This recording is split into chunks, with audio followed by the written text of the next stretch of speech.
I'll be honest, you guys are in for a wild ride with this one. Don't even try to subscribe. Transcribe. It's called transcribe, not subscribe. What I'm saying, because oh my god, it's just like a 4-minute endless run-on sentence.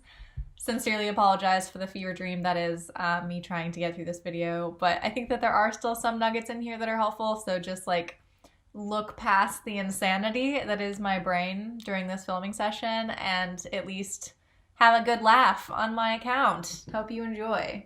Hey, I'm Carrie. Welcome back to my channel, or welcome for the first time. All around, welcome. I'm Carrieblogger, a career freelancer on Fiverr.com, where I've been selling as a Fiverr Pro verified copywriter for about the past 8 years.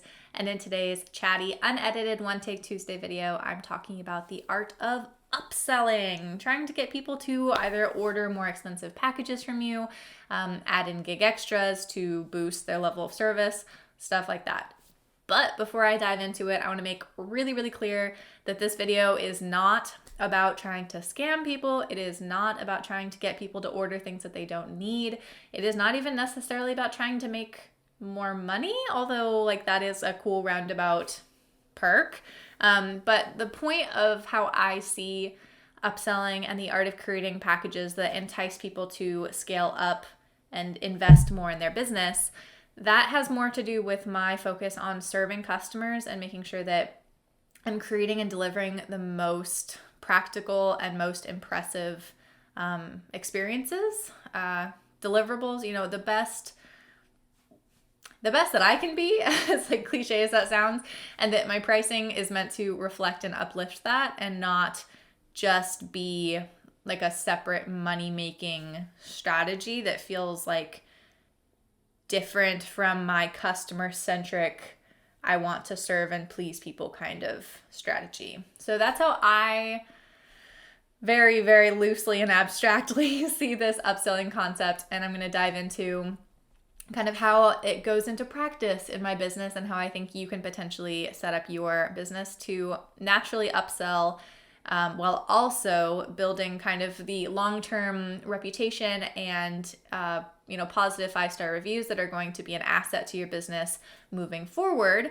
Whereas the more scammy approach to upselling purely for financial gain is a short-term approach that I don't think is going to serve you well in a platform like Fiverr, where the track record and length of your client history really, really matters in kind of a new way that you might be able to get away with in other kinds of businesses.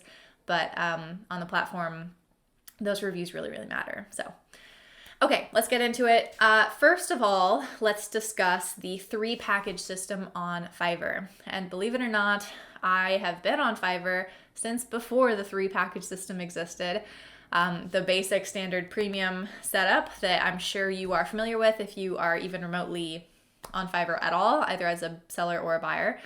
I remember when that first came out, because it was previously, as you may or may not know, it started out just being $5, right? That was the base price, the only price. And then eventually some people could scale up depending on the level that you had on the platform. You could charge more than $5. And then they had the gig extras thing. And then all of a sudden one day they released the 3-package system. And at first I was really not into it because I had a pretty clear, very streamlined, focused approach to how I wanted my pricing to be.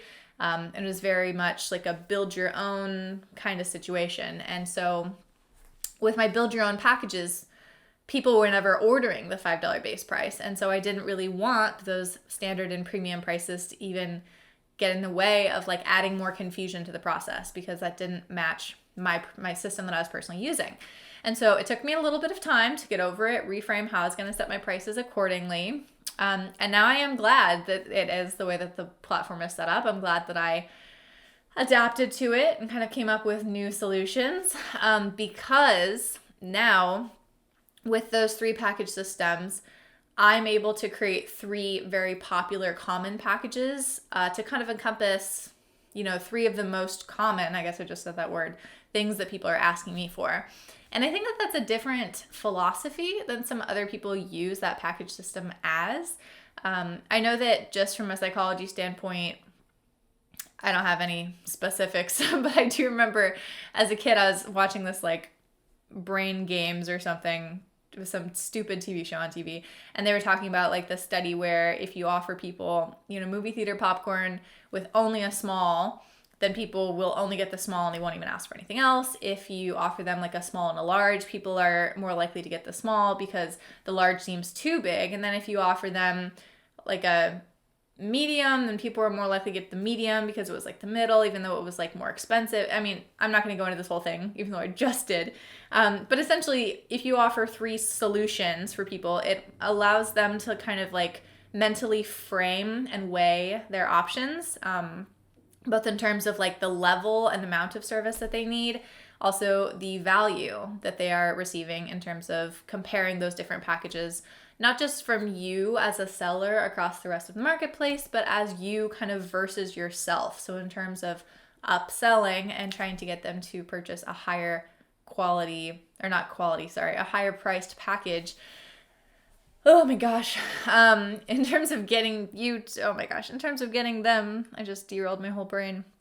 In terms of getting them to purchase a higher priced package, those 3 package tier systems can naturally allow people to do that kind of upselling themselves just by comparing those 3 packages. Wow, I almost did not make it to the end of that sentence. Let's back up for a sec though, because I said that they can sometimes relay the value between packages. So it's a pretty common practice, I feel, on the site to have some kind of a discount on upper priced packages. I personally don't do that, and I'm going to explain a bit of my strategy or like philosophy on that coming either next week or the week after when I talk about discounts, which was another question that some people commented on my channel and asked about. But it is common for upper price packages to have some kind of a discount or a freebie or something.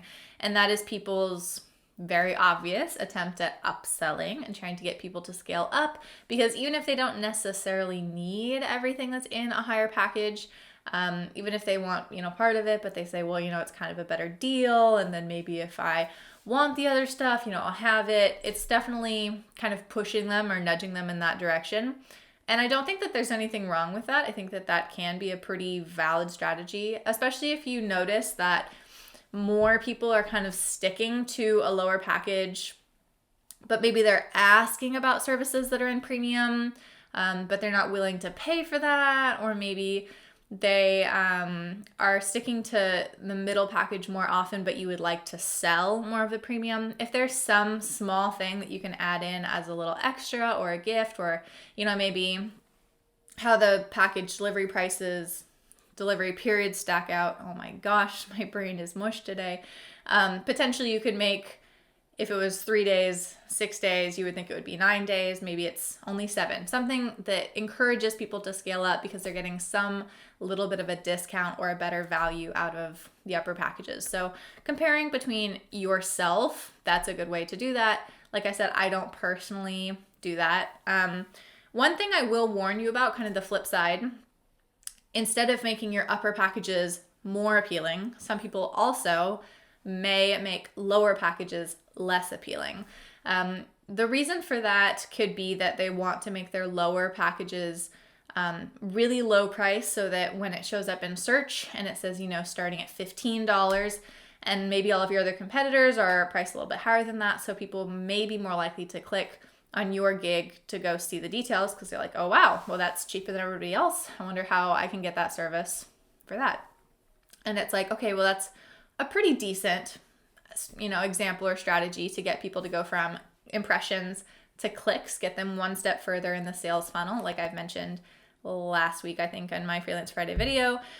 But the problem with that is I personally only make 3 packages that serve clients in all 3 ways. I'm not going to make a basic package that I don't want people to order, and I'm not going to make a basic package that if people order it, they're going to have to order more stuff in order to make it usable and comprehensive. So some people do that intentionally. They'll make the lowest price package worth clicking for because it looks like such a great deal. But then you get there and you see, well, it's not actually comprehensive. It's not actually what I or anybody else is going to need. And so then it's like, well, now I have to scale up. And the thing I thought I was going to go for kind of feels like a clickbait thing. And that's not a strategy that I condone. Not only because you're going to end up with more issues if and when people do order that package that you don't actually want them to order. Like, why would you set yourself up for that?